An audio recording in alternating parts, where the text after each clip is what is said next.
Class is now in session. I'm Professor Rocky, and today we'll be discussing the game between the Sharks and the Blues, in which the Sharks have lost 3-2. So a game that they keep close against one of the best teams in the NHL, the reigning Stanley Cup champions. But in the end, the fact of the matter is that the Sharks end up getting 0 points here and drop to now 3-2 since after the holiday break, and don't really gain any ground on getting back into a wild card spot. So this first period starts off, and it was a pretty bad first period for the San Jose Sharks. They luckily make it out of it 0-0, considering that they didn't give the Blues all too much to work with, but they themselves got absolutely nothing in this first period. I don't think there was even a single good chance for the Sharks to score. They get only 4 shots in it.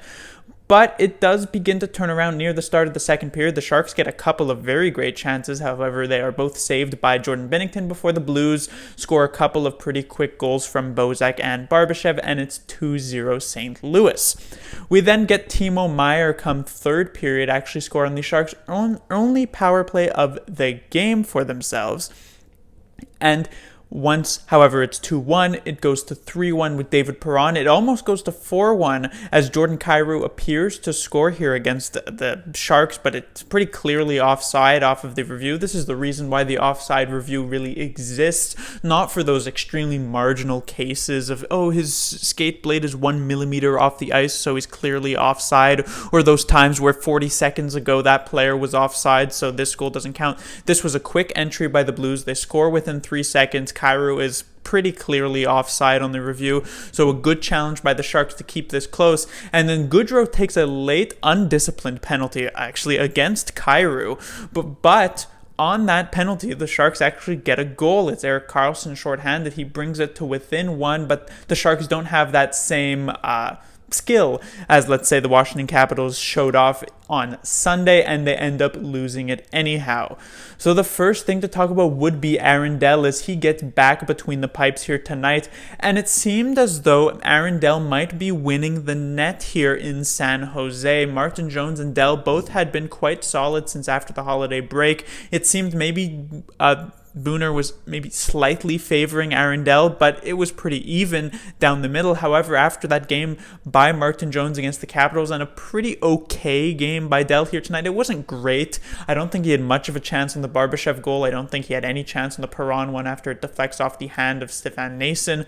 But the Bozak one wasn't an unstoppable shot, although it was really good. And while Kyrou was offside in this situation, the goal did get called off. It wasn't a great one by Dell.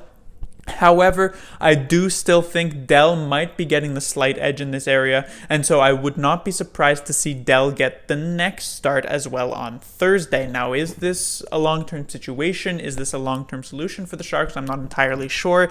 If the Sharks were to somehow to come back and make the playoffs, obviously would depend on off the back of who's good play for the goaltending wise, but can I see Dell starting the playoffs? Maybe. I don't know if I have as much faith in Dell in the playoffs as I do Jones just because of history, but then again, anything can happen. Next, I'll be talking about Karlsson and Vlasic. This pairing had taken a bit of a step back here. They had a pretty poor string of games, but here tonight they were very, very good. Clearly the best defensive pairing for the Sharks. Burns and Dillon were quite bad tonight. Simek and Ferraro were okay, but not fantastic. But both Karlsson and Vlasic really looked on top of things. Karlsson in particular, obviously he gets this shorthanded goal, but he was making some pretty solid plays. Both of them, the Sharks just seemed to dominate on the ice, or at least play very well on the ice when these two were here. So I guess that's nice to see. Again, it basically comes down to the seesaw where now Karlsson and Vlasic have a good game. That means Burns has a bad game. One day we might miraculously see all 3 of these players actually play well in the same game, and at that point maybe the Sharks actually win a game. But for now we're going to have to deal with just a couple of them playing well and not the full 3. And finally, I will talk about Logan Couture. Now, he wasn't having a great game for himself up until the point where he gets injured. Now, he ends up getting pushed into the boards by one of the St. Louis players, and he immediately goes down and he's grabbing what seems to be his kneecap. I believe he has trouble getting up. The trainer comes onto the ice, but Couture does manage to put a bit of weight on this leg as he skates off the ice with his other leg. So it didn't look disastrous. He didn't need to be stretchered off or anything. He didn't need to be completely helped off the ice by multiple Sharks players. So it doesn't seem like this should be something that will be long term, although with the knee injuries, you really never know. For all we know, it could end up being months, similar to a Shemek situation.